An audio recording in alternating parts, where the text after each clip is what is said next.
আমি তোমার পায়ে ধরি, আমাকে মাফ করে দাও। আরে কে আপনি? আমার পা ছাড়ুন। কিন্তু ঐশী পা ছাড়ছে না। আমি জোর করে ছাড়িয়ে চলে আসলাম আমার বাইকে। ঐশী এসেছিল, কিন্তু আমি জোরে বাইক স্টার্ট দিয়ে অফিসে চলে আসলাম। অফিসে এসে কাজে মন বসছে না, কিভাবে বসবে? পুরনো ভালোবাসার মানুষকে দেখে ওদিকে ঐশী রাকিবের কাছে গেল আর বলতে লাগলো, ভাইয়া প্লিজ বলুন, এই হলো আমার হারিয়ে যাওয়া শাহরিয়ার। কি বলো? সে আমাকে রেখে বিয়ে করেছে, তবু আমাকে ক্ষমা করলো না। শাহরিয়ার বিয়ে করেননি? তাহলে মেয়ে? দাঁড়াও বলছি, আগে তানিশাকে ওদিকে পাঠাও। এরপর রাকিব তানিশাকে অন্য একটা নার্সের সাথে খেলতে পাঠালো। হাসপাতালে সবাই তানিশাকে চিনে আদর করে। বাসার পাশে হাসপাতাল হওয়ার কারণে কোনো সমস্যা হয় না। এরপর রাকিব ঐশীকে সবকিছু বলতে লাগলো। সব শুনে ঐশী চুপ করে রইল। ঐশী কোনো কথা বলছে না। তখন আবার রাকিব বলল, ওনার মতো লোক বন্ধু হিসাবে পেয়েছি, এটাই অনেক। ওর বাসার ঠিকানা দেন। এরপর রাকিব আমার বাসার ঠিকানা দিয়ে দিল। এদিকে আমি চেয়ারে হেলান দিয়ে ঐশীর কথা ভাবছি। আমি কি আজও ঐশীকে খুব ভালোবাসি? নিজেকে নিজে প্রশ্ন করলাম। তখনই দরজার কাছ থেকে কেউ বলে উঠল, আসতে পারি স্যার? আমি না দেখে বললাম, আসুন। আমি তাকিয়ে তো অবাক, কারণ এটার কেউ না, এটা রাফা। দোস্ত তুই কেমনে সম্ভব? তোর জন্য আমাকে রাঙামাটি আসতে হলো। তারপর বল, কেমন আছিস? ভালো, তুই? আলহামদুলিল্লাহ ভালো। এবার বল কি খাবি? এখন তোর মাথা, বাকিটা পরে দেখা যাবে। গুড। কতদিন আড্ডা হয় না। ঐশীর সাথে দেখা হয়েছে। আমি প্রশ্নটা শুনে চুপ করে রইলাম। আমাকে চুপ থাকতে দেখে আবার বলল, তোর সাথে গুরুত্বপূর্ণ কথা আছে। বল। তুই ঐশীকে মেনে নে। কি? এটা তুই কি বলছিস? আমি বলছি, কারণটা জানলে তুই কান্না করবি। বল তাহলে শুনি। তুই চলে আসার পর ঐশীর মানসিক অবস্থা খুব খারাপ হয়। দিনের পর দিন না খেয়ে দিন কাটাতো।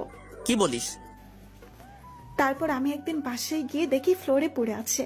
তারপর আমি নিয়ে হাসপাতালে যাই। হাসপাতালে ডাক্তার বলে মানসিক অবস্থা খুব খারাপ, সুস্থ হতে 6 মাস লাগবে। 6 মাস ধরে চিকিৎসা চলছিল, কিন্তু সবসময় শুধু তোর। আমি তাকে আমার সাথে রাখি। আমি তো একটা মেয়ে, আমি বুঝতে পারি সত্যি এখনো মেয়েটা তোকে অনেক ভালোবাসে। আমি নিজে চোখে দেখছি তোর জন্য প্রতিটা রাত কান্না করতো। প্লিজ মেয়েটাকে আর কষ্ট দিস না। এখন আমার খুব খিদে পেয়েছে, খাবো। ওয়েট, আমি রাজুকে ফোন করে বলে দিলাম খাবার আনার জন্য। একটু পর রাজু খাবার নিয়ে আসলো আর খাবার দিয়ে চলে গেল। আমি আর রাফা মিলে খাবার খেয়ে নিলাম। তারপর বললাম, চল বাসায় যাই। পাগল নাকি? একটু পর আমার ফ্লাইট। মানে কি বলিস? তোর ভাতিজা হয়েছে, তাই তার জন্য যেতে হবে আজকেই। তাই নাকি? দোস্ত আমি যাই রে, আর ভাবিকে নিয়ে আসিস। তোর মেয়েকে দেখতে পারলাম না। তুই সব জানিস। তোর মতো বন্ধু সবার কপালে থাকে না। তুই সত্যিই ভালো মানুষ। দোস্ত আমি চাচ্ছি আমার শহরে যাব। মা বাবা কেমন আছে?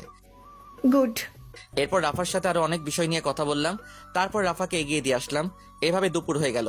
আমি দুপুরে বের হলাম আর সোজা চলে আসলাম হাসপাতালে, কারণ মেয়েকে নিয়ে যেতে হবে। তাই আমি এসে রাকিবের কেবিনে গেলাম। কেবিনে গিয়ে দেখি ফোনে কথা বলছে। আমাকে দেখে ফোনটা রেখে দিয়েছে। আমি বললাম, তানিশাকে ডাক দে, বাসায় যাব। বাসায় চলে গেছে। কি বলিস? কার সাথে? বাসায় গিয়ে দেখতে পারবে। আচ্ছা যাচ্ছি তাহলে। এই বলে যেতে লাগলাম। দরজার কাছে আসতেই রাকিব পিছন থেকে বলে উঠল, এবার আরেকটা তানিশা চাই। এই বলে হেসে দিল। আমি বুঝতে পারছি রাকিব কি বলছে। আমি বাইক নিয়ে বাজারে আসলাম। বাজারে এসে তানিশার জন্য কিছু কিনে বাসায় চলে আসলাম। বাসায় এসে কলিং বেল দিলাম আর একটু পর কেউ দরজা খুলে দিল। আমি দেখি ঐশী আমাকে দরজা খুলে দিয়ে মাথা নিচু করে দাঁড়িয়ে আছে। আমি চুপ করে ফ্রেশ হতে চলে গেলাম। ফ্রেশ হয়ে এসে দেখি তানিশা ঘুমাচ্ছে। আমি খাবার খাওয়ার জন্য টেবিলে গেলাম। টেবিলে গিয়ে দেখি ঐশী খাবার নিয়ে বসে আছে। আমি টেবিলে বসলাম আর সাথে সাথে ঐশী আমাকে খাবার দিল। আমি খাবার খেতে লাগলাম। ঐশীর দিকে না তাকিয়ে আমি খাবার খেয়ে চলে আসতে লাগলাম আর পিছনে ফিরে বললাম, খাবার খেয়ে নিবেন। কথাটা শুনে ঐশী খুব খুশি হলো আর খেয়ে নিল। আমি এসে ফোন টিপছি। আমি আমার পুরনো আইডি লগইন দিলাম আর লগইন করতে দেখি অনেক মেসেজ। আমি জিহাদের আইডিতে মেসেজ দিলাম আর লিখলাম, দোস্ত এটা আমার নাম্বার আর 2 দিন পর আমি ফিরছি। এটা বলে আরো কিছুক্ষণ ফেসবুক চালিয়ে ঘুমিয়ে পড়লাম। যখন ঘুম ভাঙলো তখন দেখি তানিশা আর ঐশী বসে বসে হাসাহাসি করছে। আমাকে উঠতে দেখে তানিশা বলল, বাবা জানো, মা আমাকে অনেক আদর করে। তাই? আমি বুঝি আদর করি না? করে। আমি মাকে কোথাও যেতে দিব না। আচ্ছা খাবার খেয়েছো? মা খাইয়ে দিয়েছে। আমি মার সাথে খেলা করেছি। গুড। আমি তাকিয়ে দেখি সন্ধ্যা হয়ে গেছে। তাই ভাবলাম বাহির থেকে হেঁটে আসি। যেই ভাবা সেই কাজ। আর আশেপাশে কয়েকটি বন্ধু হয়েছে, তাই ভাবলাম আড্ডা দিয়ে আসি। আমি রেডি হয়ে নিলাম। তারপর বের হলাম, বাইক নিলাম না, হেঁটে হেঁটে আড্ডা দিতে গেলাম।